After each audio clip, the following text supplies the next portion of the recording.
Are we alone? That's a pretty loaded question.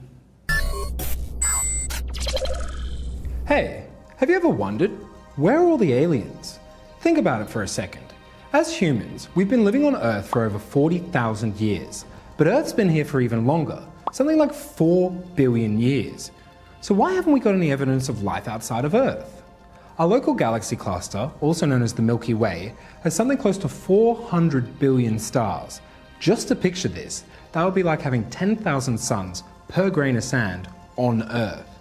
It's estimated that 20 billion of these stars are similar to our own sun, with 1/5 of those having a planet within the habitable zone.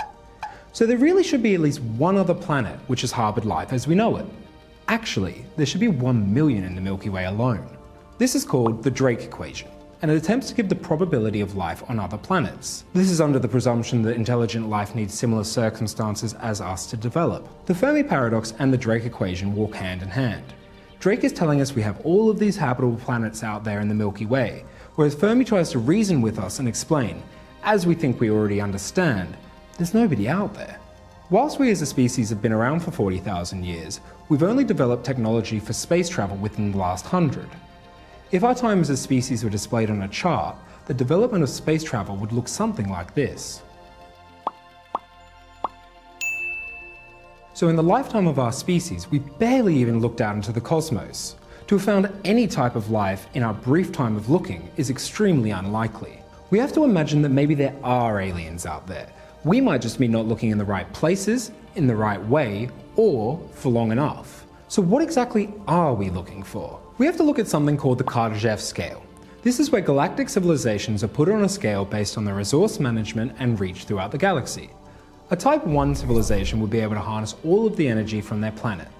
This covers everything from fossil to wind, nuclear to fusion. By the way, humans are only a 0.7 type civilization. Next we have Type 2 civilizations. They would be able to harness all of the energy from their local star. To achieve this, astronomers have theorized about the use of a Dyson sphere to harness the entire energy from the sun. But what we're really looking for is a Type 3. They can harness all of the energy from multiple stars and therefore colonize the solar system. But what's really mind-provoking is the fact that the Milky Way has been around for 13 billion years. But for the first 2 billion years at least, the place was way too dangerous to harbor life. However, for the past 11 billion years, there would have been ample time and opportunity for a civilization to develop into a Type 3 and start colonizing. There's over 1 billion years of possible technological and civil advancements for an alien galactic civilization, yet we haven't found one. So why? One explanation for why we haven't seen any intelligent forms of life are filters. Filters are the idea that all civilizations have and will go through events that may challenge life forms. This could be anything from global warming to nuclear war, asteroids to supernovas. And as humans, we might not comprehend all of the filters Earth has gone through, the events we've narrowly missed, or threats yet to come. These filters do come from circumstances life forms have no control over, but it's also theorized that maybe advanced civilizations create their own filters through technological advances, which in turn could destroy them. An example of this that us humans can comprehend is the current rise of AI and the idea that robots could turn on us and attempt to destroy us, Terminator style. Another reason why we may not have heard from aliens yet is that humans could be using the wrong language. What's to say that our radio waves and infrared messages aren't so primitive that even if we are sending messages to the right planets and solar systems, that they'd be able to understand what we're trying to say? Even though there are infinite explanations and theories to why we can't see aliens, the final example we've decided to use is maybe we're alone.